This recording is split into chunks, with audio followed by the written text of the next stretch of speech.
sahipsiz mezar olsaydım arar bulurdum beni sahipsiz mezar olsaydım. Yazları sıcak, sözleri kuru, İklimler aşka dönüyor hep. Sarı laleler ömrüne, sen de gönlümün tahtına yakışıyorsun. Tek susma, yoksa kalmaz ümit. Konu sensen, konumuz kilit. Cennet kolların üşüyorsa, aşk soğuk sabahlara çay ve simit. İlacım sen, ilacım zaman. Baksana ya, zor geldim sana. Turuncu saçlarımız düştüm, sen de el verdin bana. Üstümde karaca bulutlar, bir güldü gezegen mavileşti. Çoğuldum senle sadeleştim, ama senden çıkan bir mermi deşti beni. Belki yaslanırdım bana mahpusla duvar olsaydım belki yaslanırdım bana mahpusla duvar olsaydım. Yine severdin beni siyah duman olsaydım yine severdin beni simsiyah duman olsaydım.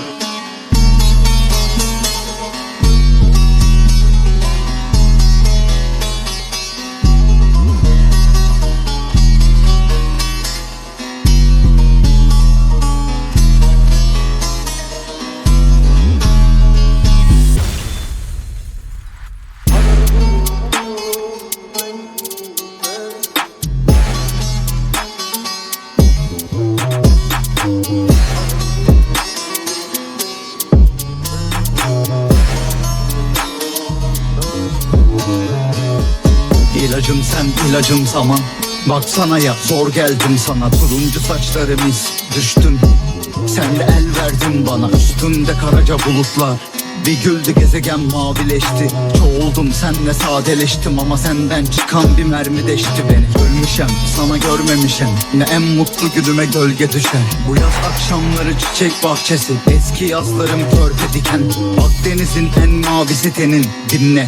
Bu şarkılar senin. 40 derece güneşin altındayım, ne fark eder, bakışları serin. Bu dünyada yokmuş keşke bir yalan olsaydım Bu dünyada yokmuş keşke bir yalan olsaydım Bu dünyada yokmuş keşke bir yalan olsaydım keşke bir yalan olsaydım keşke bir yalan olsaydım